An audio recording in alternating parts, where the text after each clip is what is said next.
We've done another one. This is our PlayStation 2. We have our hard drive adapter. This is a SATA 1TB FIRECUDA hard drive.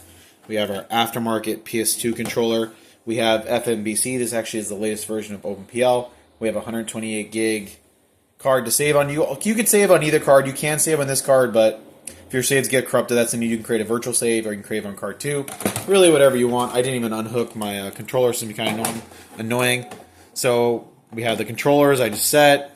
So it's pretty simple. You can launch OpenPL. This is the latest version. I've updated it. Or I made a new one. Call it PS2 Games at the bottom. They both go to the same menu. But this is just our FBMC card. You're going to launch OpenPL. And the great thing is I set this up to run on the HDMI, PS2 to HDMI.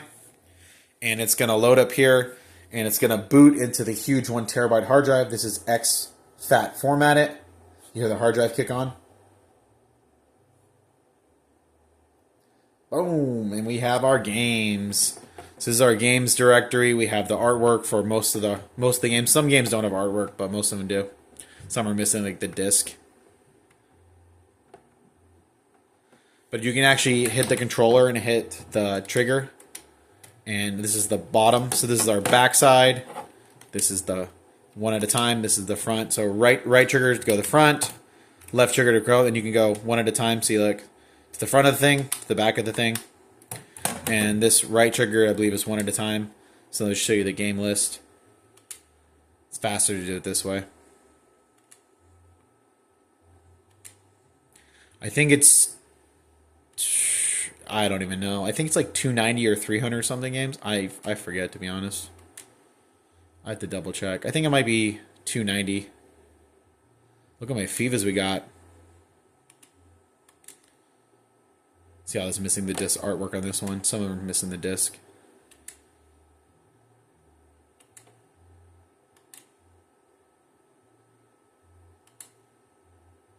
All the Silent Hills on here.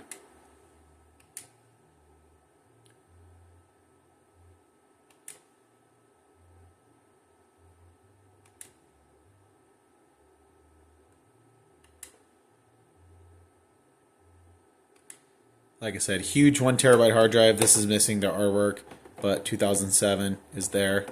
This is a different version. This is a different game. I think it's 2008. I probably should have renamed it. This is when I just add it. We have wall arms in here. I might have to redo the artwork on this because it seems like the artwork's missing on a bunch of these. But all the games are there. That's all that really matters. Go ahead and then we have... So if you want to play, it's pretty simple. This is my favorite game, this Urban Chaos game. All you do is hit X on the controller, and it's going to load up the hard drive. This is a FIRECUDA.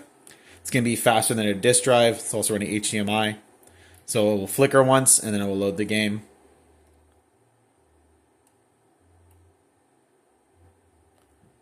HDMI will show no signal, and then start loading. There you go. And the great thing is you can save to either memory card 1 or 2, or you can create a virtual save, and you're good to go.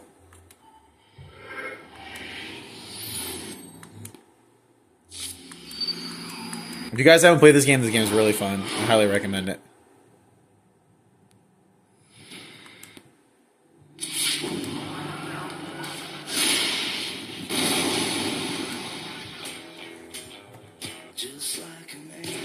And you're playing, and you can save to... It will save to your SWAT 1 or whatever. Go from there. Anyways, to exit the game, let me show you. It's pretty simple. You get the controller. You go... You have to do... I need two hands. It's start and select... claw grip. So you hit start and select L1, LR all at the same time. I need my fingers to do this. So I went ahead and just did the combination. And what it does, it's going to boot you back into the normal menu here. Into the FBMC menu. And it will have like a menu. You just hit the back key.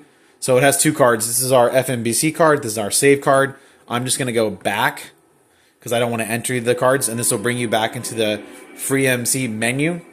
And so you're free to go ahead and launch OpenPL. Remember, we launched OpenPL to play our games.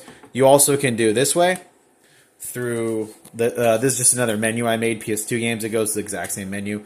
This is the latest updated version of OpenPL. I just got it from today. It's from like 4/09/2026.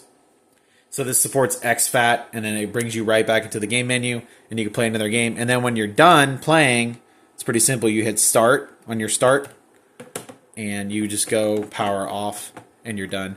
So let me show you the settings you need, just in case you guys are looking to set up a hard drive. It's very simple to do. So I go to settings at start. I hit the wrong key because I'm recording. So I have the PS2 logo turned off because I don't like it. You don't need to turn on the cache game. I have all the write operations off from your last game off. I don't do any presets. I have my BDM start to auto, and then this is a BDM device. If you notice, I have the iLink enabled, the MX4 ISO, or the hard drive. So you theoretically could plug in an MX ISO instead of a memory card and put even more games, or plug a USB stick and put even more games. But it already has a hard drive that has a terabyte on it with like 200 something games. So I went ahead and that's all turned on. And then I have display settings. We have our artwork on. And so you get the artwork displayed and you can adjust your audio or controllers. The only thing you probably ever would need to do is there's actually a little thing here for options. So some of these games require special options. You can modify the game settings. You can configure a virtual memory card. VMC is a virtual memory card. But the only thing that you might need to do sometimes is the game settings, and then some of the games require like a special game setting or mode for it to work on the hard drive. I think it's maybe like 2 or 3 games. It's not a lot. It's very few. And then you can save the changes to make sure that it runs better, because some run better with different game settings. I haven't done all the games because there's like 300 games to look at. But if you ever run into that, I'll leave a link in the website in the description below. It shows all the supported games. And I did my best to not put unsupported games, but when you're done playing, it's pretty simple. You just hit start, and you just go here to power off. It's very simple. So you have all the cool settings you can adjust, and then when you're done playing, you just power off, and it's going to ask you, sure you want to power off? You just hit X to accept, and your system will then power off. And then just let me show you how fast it is to load. So the cool thing about this drive is I did service the disk drive. I'm going to go ahead and open it for you. So it's open. Maybe move the controller. So this disk drive does work as well. It is missing the cover. I might 3D print this. I'm not sure yet. But it has a working disk drive. But you basically have all the games on here. So every time you want to play, it just boots up to your OpenPL loader. You can do either one. It goes to the same menu, OpenPL or PS2 games. And you launch the game you want to play the game you want, and then just shut it down normally. And this is our modified PS2. It has HDMI. You hear the hard drive running?